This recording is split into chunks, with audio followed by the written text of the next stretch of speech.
Good evening. My name is Edward Sanshin Oberholtzer. I'm the resident priest and guiding teacher here at the Joseph Priestley Zen Sangha in Lewisburg, Pennsylvania, as well as a member of the Empty Moon Teaching Circle. Law school, at least 45 years ago, required a course in criminal law of its first-year students. We used a casebook by a man named Lefebvre, and the opening chapters dealt with intention, an important concept in Anglo-American criminal law. Law students don't study the real world.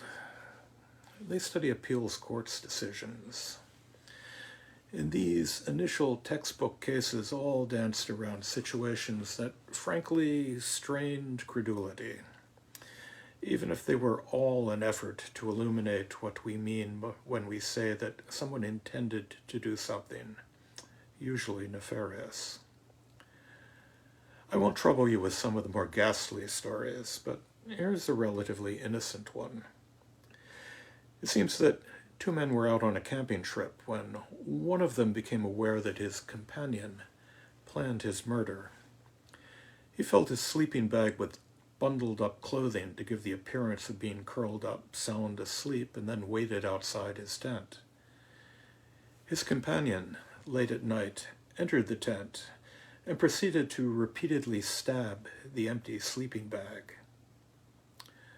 The question before the court, which assumed those facts to be true, however incredulous they might seem, the question was intent alone sufficient for a conviction of attempted murder when the underlying crime, murder, was itself impossible? You cannot, after all, kill an empty sleeping bag. Don't ask me their decision. This was over 40 years ago, and my mind is cluttered with other, perhaps more important things. In any event, intent, the formulated desire to accomplish a specific task, has an important place in the common law, so much so that intent may be inferred from a reasonable expectation of the consequences of an action. You cannot evade a charge of murder if you spray an automatic weapon into a crowd, even if you did not specifically want to kill any of them. But I'm not here to talk about the law, or rather, I'm not here to talk about Anglo-American jurisprudence. The law I'm interested in is the Dharma, and more to the point, karma. Now, while cause and effect may be the aspect of karma I'm most comfortable with, I drop a book on the floor and the librarian scowls at the sound. I neglect to pay a bill on time and spend an afternoon picking up the pieces. I honk my horn at a driver in another car and he gives me the finger. I can see these. I can feel them in my bones. Cause and effect make sense to me, even if it takes work to tease out the paths they take, the chain that moves forward into the future, the infinite causes that move out of the past and culminate in our present circumstances. But karma requires more than simple cause and effect. There must also be intent. And this has long been a sticking point for me, just as it was back in my law school days. And here's my problem. If we are the sum total of those myriad causes impinging upon us, if that is what makes us who we are and what we are, then where is there room for free will, for intent?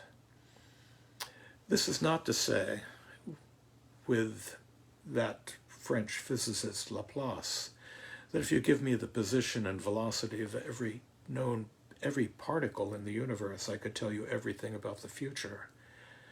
That all you need to know are all the causes and conditions of each one of us. And then you could say what each one of us would do. That what we would do would be inevitable, even beyond our control. No, I have to believe that there's no such control, no such intent, and that the causes and conditions are so numerous, so chaotic, that we could never predict how we would act. If you can't predict the actions of three interacting objects, how could you predict the results of thousands, millions, billions of interactions, of the causes and conditions that impact us each day? And what does this say, both about free will and about karma? And this is not limited to practicing the Dharma. The experimental psychologist Benjamin Libet famously performed a series of experiments over 40 years ago, about the time I was in law school, that suggest, amid a fair amount of controversy, that the subconscious mind, the brain, anticipates our conscious formulation of intent, readying our nervous system in anticipation of an action we are unaware we had decided upon, leading one to wonder if consciousness itself is an afterthought. I was mulling this over when the 5 remembrances came to me. I am of the nature to grow old. There is no way to escape growing old. I am of the nature to have ill health. There is no way to escape having ill health. I am of the nature to die. There is no way to escape death. All that is dear to me and everyone I love are of the nature of change. There is no way to escape being separated from them.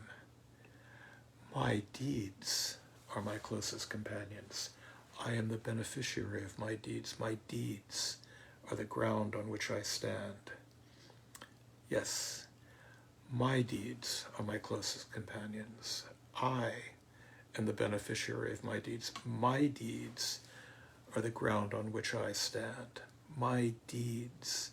Here is a clear setting out of karma. I am the sum total of those deeds. But do I intend them?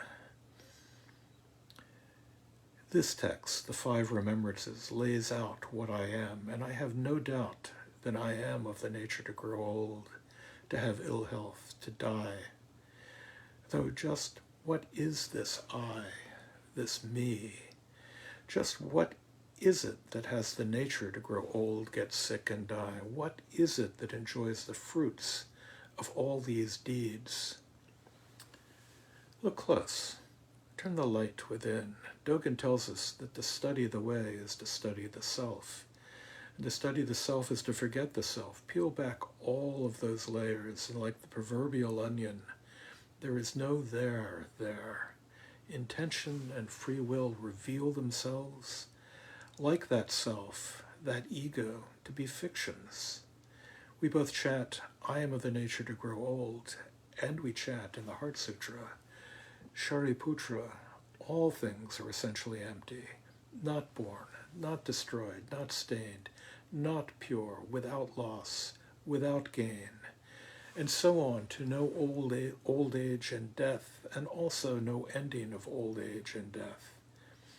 This I that grows old, sickens, and dies, this I that is the beneficiaries of my deeds, this I is a fiction, and just so this intent is a fiction.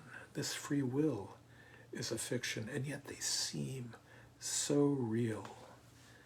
I get out of bed in the morning, I put on the coffee, I say good morning to my wife.